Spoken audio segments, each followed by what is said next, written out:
To study the Summa one question at a time, and we are now at question 29 of Prima Pars, the first part of the Summa Theologia. We are in the treatise of the Most Holy Trinity, 3 questions into it, and this is a wonderful, wonderful question because it has to do with the divine persons. We're going to have 4 articles on the divine persons, and I would ask you, if somebody were to say, what is a person? What makes a certain creature or certain thing a person or a non-person? If you saw a man walking his dog down the street, you probably wouldn't say, hey, I saw 2 persons walking. You would realize kind of instinctively or innately that there was one person and then that dog was not a person. But what is the difference? Well, St. Thomas Aquinas has a definition that I think he takes from either Boethius or Aristotle, that a person is an individual substance of a rational nature. Okay, an individual substance of a rational nature. That is what a person is. And so in the very first article of the divine persons, he says, what is a person? Let's define our terms. And you're actually going to find in this particular question, there's a lot of definition of terms. I find this very interesting because if you're going to be serious about philosophy, you have to understand these terms that St. Thomas Aquinas defines in the articles of this question. So first of all, he says, well, let's talk about what a person is in the first place. And he says the individual belongs to the genus of substance, for substance is individualized by itself. Now, by individual, he means just anything, okay? This is an individual pen. I have an individual microphone here, an individual pair of glasses. I'm an individual. You're an individual, okay? So we're substances. It just means an individual thing, right? And so it is reasonable that the individuals of the genus substance should have a special name of their own, for they are called hypostases, or first substances, right? So this is another name that means for something very similar to a substance or individual thing. But we'll learn a little bit more about this in a future article. But hypostases, think about the hypostatic union, when the divine nature and the human nature came together in one person. That's the hypostatic nature. So you had 2 hypostases, 2 things, 2 substances, so to speak, that came together in one. Further still, in a more special and perfect way, the particular and the individual are found in the rational substances. Okay, the rational substances, those substances that are intellectual or have reason, which have dominion over their own actions. All right, we are able to control our own actions. Okay, a flower cannot control its own actions. Salamander really can't because it doesn't have free will. It doesn't have the volition, the ability to do whatever it wants. It's kind of programmed in a way, as we've talked about previously, right?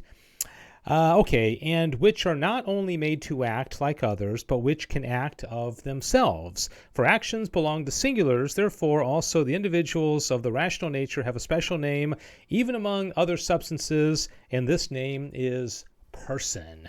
All right, so I'll tell you right now, the only persons in the world are God, 3 persons within the Trinity, angels, every single angel is its own person, and every human being is a person, and that's it. Those are the only persons because those are the only individual substances of rational nature. Thus, the term individual substance is placed in the definition of person as signifying the singular in the genus of substance, and the term rational nature is added as signifying the singular in rational substances. Okay, so you are a rational substance. Okay, Article 2, whether person is the same as hypostasis, subsistence, and essence. And Thomas is going to say, no, these are different terms. But again, like I mentioned a moment ago, you got to understand terminology. If you want to be serious as a philosopher, as a philosophy student, you have to understand these terms. So here they are. According to the philosopher Aristotle, substance is twofold. In one sense, it means the quiddity of a thing signified by the definition. And thus we say that the definition means the substance of a thing. Okay, what is it? Is it a caterpillar or an anteater or a monkey or an airplane? Okay, these are substances, but the one of them is, what is it? The quiddity of it, right? In which sense, substance is called by the Greeks ousia, and what we may call essence. The essence is what a thing is. And, you and I have essence of human beingness, right? In another sense, substance means a subject or a suppositum which subsists in the genus of substance. And that means, and these terms are very similar, and so there's a fine line between them, but we're making distinctions here, and Thomas says as well. This is a suppositum of a pen, one individual pen, right? This is a suppositum of a sock. There's actually two socks here, two supposita. And you're a suppositum of human being. I'm a supposita, so an individual thing, right?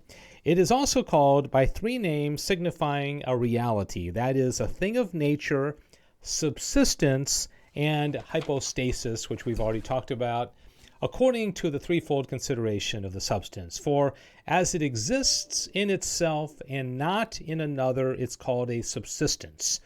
All right, Thomas is going to start off the treatise on human nature about saying, is the human soul subsistent? And what that means is, can it survive on its own? Can it survive outside of the body? All right, and you probably know what the answer he's going to give for that. As we say that those things subsist which exist in themselves and not in another. As it underlies some common nature, it's called a thing of nature, as, for instance, this particular man is a human natural thing, Thomas says. As it underlies the accidents, it's called a hypostasis or substance. So the hypostasis or substance can include accidents in it, right? What these three names signify in common to the whole genus of substance, this name person signifies in the genus of rational substances. So hypostasis, essence, suppositum, nature, person. Okay, you just got a really good crash course in philosophical terminology. All right, I hope you enjoyed that. It can be tough, but like I said a couple of times, you got to understand these terms if you're going to understand philosophy. Some people have said, people like Aristotle and Aquinas are not that challenging to understand if you understand terminology. If you understand what a substance is and an accident and hypostasis and suppositum and that kind of stuff, it's going to be a lot easier to understand what other people see as very dense writing from Aquinas. Okay, article number 3, whether the word person should be said of God, an individual substance of rational nature. Now, you might split hairs and say, officially, God isn't rational, but he's intellectual. He is into intellect. But God is a person. In fact, God is three persons, right? Person signifies what is most perfect in all nature. That is a subsistent individual of a rational nature. Hence, since everything that is perfect must be attributed to God, for as much as his essence contains every perfection. Okay, remember the fourth question of the Summa on his perfection? This name person is fittingly applied to God, not, however, as it is applied to creatures, but in a more excellent way. So God is a person. Now, this next one is probably the most complicated of the articles of this, and so I'll take a little bit more time with this. But what he's trying to distinguish here is, can we say God is a person or God is three persons? And in some sense, you could say either way, but he's very concerned about the tendency towards heresy in saying that God is a person, because then it seems like there's only one person. And then if you say God is persons, then it sounds like there's, kind of a polytheism going on. That's what he's wrestling with here. And I will warn you, it's kind of complicated. A difficulty arises concerning the meaning of this word person in God from the fact that it is predicated plurally in the three in contrast to the nature of the names belonging to the essence. Nor does it in itself refer to another, as do words which express relation. Three persons, or one is the person of the Father, another the person of the Son, another the person of the Holy Ghost. Used, however, in the singular, it may be either absolute or relative. Again, saying that God is a person. That's what Thomas is trying to deal with here. But this does not seem to be a satisfactory explanation, for if this word person, by force of its own signification, expresses the divine essence only, it follows that for as much we speak of three persons. Okay, so again, wrapping up here, he says, therefore, as the Godhead is God, so the divine paternity is God the Father, who is a divine person.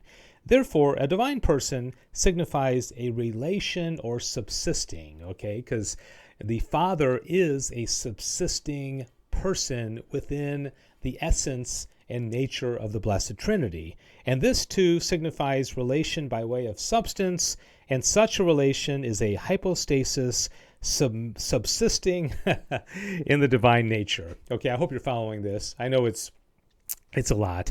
Although in truth, that which subsists in the divine nature is the divine nature itself.